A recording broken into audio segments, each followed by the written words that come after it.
Maşallah. Assalamu alaikum ardaqlı bizning kanalдың көрүүчүлөрү. Амансыздарбы? Кутмандуу күнүңүздөр менен. Биз Карабалта шаарына жакынкы жердебиз. Бүгүн сатыла турган мондай 6 тишке жаңы өтүп аткан өтө светлый кочкор бар. Жана бул ошол кочкордун пробник эркек кооз кочкору. Чыгарылыштын мазмуну ушундай болот. Ушул чоң кочкорду тааныштырып өтөбүз, сатылат. Аябай өңдүү, чистатага багытталган кочкор. Кимде ким чистота, тагыраак айтканда коюп туруп, коозулары өңдүү жакшы түшсө, кайра сатамын. Ошо ягына страховка дегендер болсо, чыгарылышыбызды көрүңүздөр. Анан бул кочкордон кийин сатыла турган дагы 2 жаш ургач коозулар бар. Азыртадан алып коюп, чоңоюп коюп боло берсин дегендер болсо, чыгарылыштын соңуна чейин көрүңүздөр, аягында көрсөтөбүз. Так, мына бүгүнкү фокус ушуга багытталат. Мына бул канча жаштык кочкор дедиңиз? 2,5 жаш. 2,5 жаш. Жаңы 6 тишке өткөн, 6 тишин жаңы бусту. Ногу биринчи пробник коозусу. Коозусу. Болду. Бул таанышымдык дедиңиз, Ушу байкем качып кеткен. Машалла, мына куйругун разрезleri кандай чистота, кандай форма. Кочкор өзү боюнча кеп кылалы, Кочкор менимче талаада жүргөн, койлор менен. Чайытта жүргөн. Арык кочкор. Арык. Бирок өң апельсиновый өңдө экен, Өңү жакшы. Апельсиновый, мандариновый дейт го, мондай агыш, саргымтыл, светлый афган койлорго окшош кочкор. Мына мен өзүм апельсиновый деп колдонуп коем, мына коозусу экөө да. Анан мандариновый дегендери мына ток сары. Мына турат. Аны да өзүңүздөр билесиздер, оранжевый цветке окшошчу. Аны обычно рыжий кой болот. Бул почти апельсиновый цвет экен. Слишком светлый. Кышта аппак болуп кетеби? Баягы суукта. Кыркылган цвет эмелер деле бар. Так. Кочкор 2,5 жашта, тишини көрсөтүң, андан кийин бол. Бул 6 тиш жаңы жарган эле, жарыптыр, Бою канча мунун? Метр бою. Кулагычы? Кулагы 20+. Кандай эми азыр кээ бирлер узун өлчөйт. Баргы убакыт өткөн сайын бирок адамдар туура өлчөп баратат да. Ченеп деле көрсөтүп берейин. Болду. Сиз кысың, мен астына тартайын. Колокольчикке салың. Салдыңыз, 20,5, 21ге жакын. Бирок банкировкадан 20дан кем өтпөйт экен да. Банкировка билип коюңуздар. Базарда жөн анан телефондон көрүп, бирөөдөн соода кылып атсаңыздар, по-любому банкировкадан өлчөнгөндө андан кыска өлчөнөт. Ишкен байке келип өлчөп атканда көрөсүздөр го. Банкировочный 20дан кем чыкпайт буйруса. Анан муну жөн адамдар 21 кылып өлчөйт да. Тартып койсоң 21,5 болуп кетет да. Болду. Так, уши расположение кандай? Кулак жайгашканы көздүн тушунда экен, Баягында көтөрүлмө эмес. Коозусунку да агып турат экен, Болду. Кулагын ширинасы да жакшы. Өзү кимдин короосунан чыккан бул? Кандай линия? Бул Тимуровский линия. Тимуровский короосунан чыккан Чалдабарда. Чалдабарда Эмир байке Карабалта жамаатынан, Панфилов районунан, Чалдабардан активдүү киши мурдатан кой багат. Эмир байкем баягы бир принципти кармаган киши, кой алды сатты кылбайт. Мындай өзүнүн койлору бар. Мурдатан кочкор коюп селекция кылып келген киши. Койлордун канына ишенсе болот. Ал киши чистотаны кууган киши, көбүнчө байкаса. Мындай светлый кою көп да. Бунун атасы ушу азыр Эмир байкенин өзүнүн үйүндө турат. Үйүндө турат да. Бунун атасын Тимур байкеден алган бекен? Неме ал? Барып фокуска такылып да дейм, бул беречи фокус линиясы болуп атты. Эмир байке өзү мындай да, эми билгендер өзү билет. Блондиндин эскиси. Чалдабардагы Эмир байке мындай 1-2 кочкор менен туруп калбайт ал киши, мындай көп короодон варианттары менен коз кочкорлорду алып коет да. Анан бир эле кочкорду иштетпей, мындай ошо кочкорлоруна койлорду бөлүп коет да. Анан бир линия эмес да, ал жактан түркүн линияларды колдонот. Бул ошондо атасы Тимур байкеден чыккан экен да. Ал коз кочкор бага деле алып коет да бул кишичи, ошондой. Атак кочкорго сөз жок. Эми кочкор боюнча мен не дейм?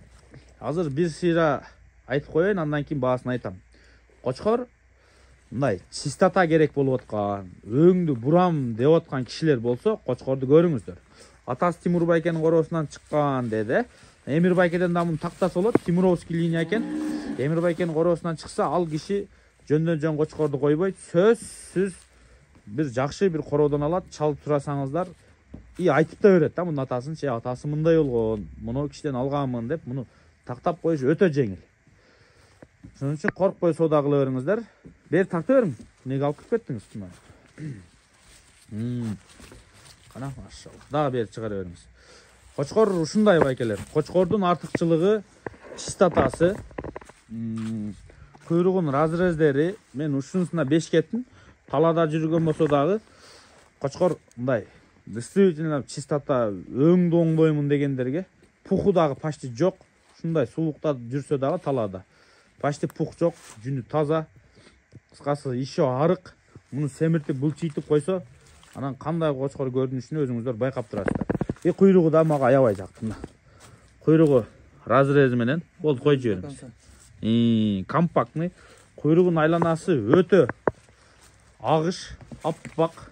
Бул кочкордун малдын светлый экенин далилдей турган бир бөлүгү ал жердагычы. Кочкордун бою канча, шеф? Азыр арык кебетеси менен бир 99,5 да азыр метр, под метр. Арык. Ким өлчөгөн семиз убагында? Семиз убагында өзүбүз өлчөгөнбүз. Канча чыккан? Метрден ашык чыккан. Бирок Жазында өлчөнгөн да. Болду. Бул ошондо 2022-нин кочкору экен да? Болду. 3кө чыгат экен эми. Семир бул чип. Метр 1ге барат да, метр 1. Анан айтып коеюн. Эмир байке кой төлдү кеч туудурат. Чалдабада Эмир байке эрте туудурбайт, ал кишиники жазгы тууп болот. Бул ошон үчүн да кеч 6 тиш жарыптыр да. А так 4-5 ай мурун эле 6 тиш давно жарган го кочкорлор. Болду. Мунун баасын канча коебуз, шеф? $8.000. $8.000, 750 миң болуп калабы. Болду. $8.000 койду. Наличный содалашасыздарбы? Накталай. Же машинаңыздарга бартер кыласыздарбы? Же кой бересиздерби? Кыскасы, ал жагын өзүңүздөр чечишесиздер. Мына баасын $8.000 койду. Дагы содалашсаңыздар, буйруса, мен айтып атам, чистота кимге керек болсо, мына ушул кочкорго мен 5 кеттим. Чистотасына 5 кеттим. Мына колтуктар эмес, мына туяктын бүткөн жериге чейин светлый экен да, жүндөрүчү. Мына мол жактарга чейин караңыздар, бутунун светлыйлыгы мына. Ушактардан бир каралган жери жок экен, мына колтуктары. Канча койго койдуңуз муну? 15 койго коюлду. 15 койго, Мындан бир ургач алсаң, бир 5 эле светлыйды алсаң, азыр ушундай ургач коюң болсо, азыр өңү болсо, чистотасы болсо, эки тиш кезинде 144 килограмм чыккан. Эки тишинде? Вес жагынан деле жакшы да бул. Болду. Просто кочкор бирок арык экен. Арык туулукта жүрдү жайытта. Эми сатайын деп атасыз, Болду. Анан мунун айтып коелу. Мына коз кочкор. Бул тааныш байкемдики дедиңиз, пробник. Сатабы муну дагы? Келишим бар да, эгер баасы келсе. Мунун баасы келишимдүү. Сизге чалса ээсинен сурап бересиз. Мен сурап айтып содалашам. Бул канча айлык өзү? Энеси кандай кой болгон экен? Энеси, по-моему, на 40 миңге болчу. На 40? Байкемен такташкан да. Болду. Наа Николаевкада байкеңизби? Алмазбек аты? Кышында качып кеткен мынданчы. Көңүл эле урган эмесми?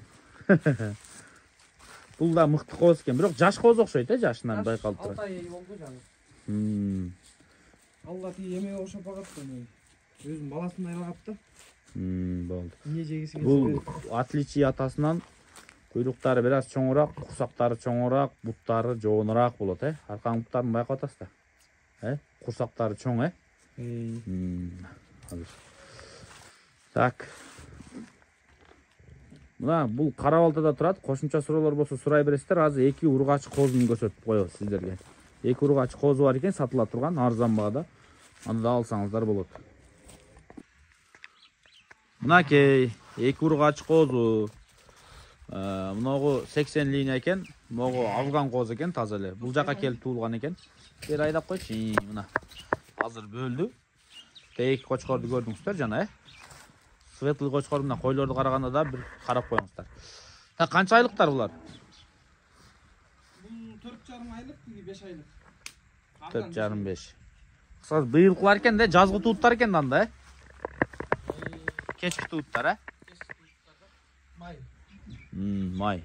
Ошондо почти 6 ай болуп калды. Так, эми быйылкы кыскасы өтө эрте туулган коозулар уже койдой болуп билинип калат. Январь, февралдыкычы. Мындай уже кочкор качыра турган. Булар дагы жашыраак экен эми. Могу кулагы сонун экен мунун дагы. Бели жоон экен көрүнүп турат. Могу афган өтө гладкий жүндөрүчү. Буларды канчадан коебуз баасын? Афгандыкын 27 деп атам. Афганды. Муну 27 000 сом. Муну 20 болсо берем. Муну Болушпасы да бул. Мунун баасы болор баасы 20 000 сом болот экен. Мунун баасы 27 000 сом. Эмнеге ошо кооз убагында афган коозулар кымбат болот Чын убагында өзү афган коозулар кымбатыраак болот. Билесиздер